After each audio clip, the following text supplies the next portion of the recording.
Bang Fahri pasti percayalah bahwa ini harus dijaga demokrasinya. Hanya Bang Fahri kan mengingatkan jangan sampai kebablasan. Saya kira gini ya, sebagai orang yang tidak saja membela Pak Prabowo dalam berbagai pemilu, paling tidak saya jadi jubir 3 kali, tapi juga membaca tradisi keluarganya, terus membaca pikiran-pikiran Pak Margono, Pak Mitro yang kebetulan juga pendiri dari fakultas saya. Dan membaca apa yang dialami oleh Pak Prabowo di zaman Orde Baru ya.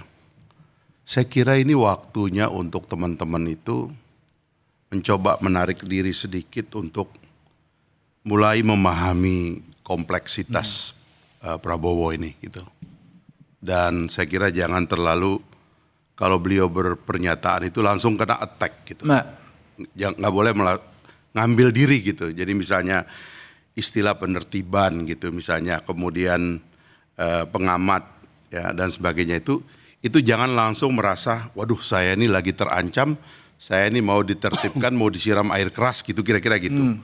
Menurut saya ini satu sikap yang mungkin mulai kita agak obati karena saya anggap itu datang memang dari trauma lama.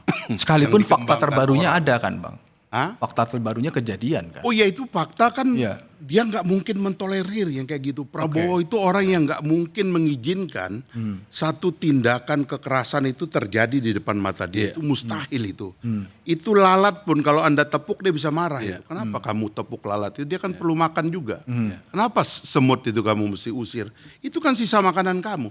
Jadi tolong ini agak dibalikin dikit karena memang saya tahu. Blackmail kepada Prabowo itu selama Orde Baru karena sebagian memang gayanya dan orang tuh kalau cerdas kadang-kadang kan memang orang tuh agak takut tuh jangan kecerdasan. Jadi Bang Fahri lebih fokus ke soal cara ya. Jadi menurut saya ini ada traumatik dari satu generasi yang agak traumatik begitu dari masa lalu dan kemudian punya was-was sangka yang berlebihan dan itu gaya-gaya bicara Pak Prabowo itu dianggap attack kepada mereka, padahal itu mustahil. Prabowo tuh tadi seperti Kodari bilang itu orang demokratis. Tapi kalau dia ngomong dengan bahasa orang Timur, ya saya ini orang Timur.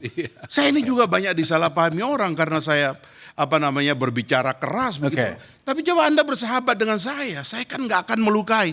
Saya akan mencari kata-kata yang paling puitis untuk membuat Anda tidak terluka. Bung Ferry mungkin belum kenal. Jadi mungkin itu yang tapi Bung Ferry, saya protes jawabannya tahan dulu.